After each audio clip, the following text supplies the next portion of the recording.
Hi guys, so here we go again. Sweet and sour pork liempo ba? Ayan, kumain ka na sa Chowking, di ba? So ito naman, alaho pang gagawin natin. Pero syempre, ayan na nga, nilista ko na para sa inyo. I-post mo na lang screenshot. Paano ko niluto yung ating naka-cube na liempo? Ayan, fry natin. So ayan na yung mga gagamitin nating mga gulay. And ayan, so gumagawa tayo ng magiging sauce natin. Syempre, double fry natin para crunchy. Tapos, eto, inalis natin yung pinagprituhan natin ng pork natin. And sinutay natin ng konting gulay. Ayan na rin. Screenshot mo ulit. Pause. Kung ano yung nilagay natin sa sauce natin. So, sa bandang dulo, napakadali na lang nito guys. Ayan, nagsaute tayo, garlic, onion, and kung gaano ka-crispy yung gusto nyo. Sa amin kasi, mas gusto namin yung medyo half-cook. Ayan.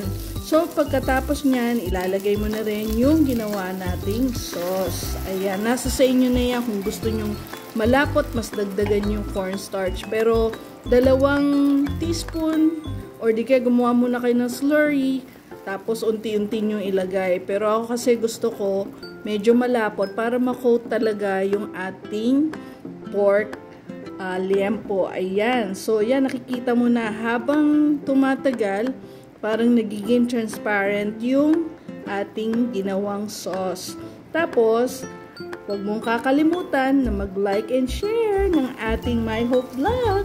And syempre, pag naluto na yung sauce natin, ayan na, naging mapula na siya, medyo transparent. Ang gagawin mo lang dyan, iikot-ikutin mo hanggang lahat ng ating pork ay makoat ng ating sauce. Ayan, guys. Tapos yung ating medyo free-nay ng konting mga vegetable, i-add mo na. Tapos, mag-separate ka lang for garnish. Tapos, syempre, tinimplahan mo yan. And also, kailangan ng presentation. So, ayan na nga. Yung atin namang pang-garnish ay cucumber. Ayan, nilagyan ko lang siya ng cucumber sa paligid. Pwede namang sa isang side lang or kahit anong way ng pagkakat ng pipino. Ba't ba tayo naglagay pa ng pipino? Pwede namang wala. Minsan kasi nasusuya tayo, di ba? Eto, medyo pampagana yan lalo pagka meron tayong side dish.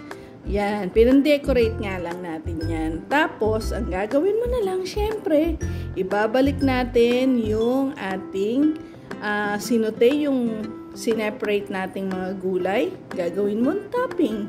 Ayan. Tapos, syempre, you eat with your eyes nga. Lagi ko sinasabi yan dito sa cooking at home. So, ilalagay mo lang yan, gagarnish mo sa taas, tapos, yung ating onion rings, yun, ilalagyan din natin sa ibabaw. Guys, kinakamay ko, kasi kami naman ang kakain, malinis naman yung kamay ko, syempre, lagi tayo naguhugas, at yun ang huwag niyong kakalimutan. Ayan.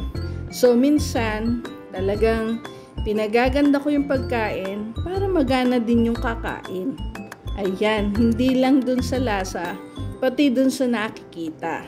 Guys share nyo ito, sweet and sour pork liempo, and marami pa ako i-share sa inyo sa susunod. Medyo natagalan nga yung ating pag-upload ng mga cooking session natin eh. Pero ayan na guys, di ba? Napakasarap kumain pag ganyan ang ihahain sa'yo, lalo na sa family mo. So, till next time guys, don't forget My Hope Vlog, YouTube and Facebook. And don't forget to like, comment, and share. Bye-bye!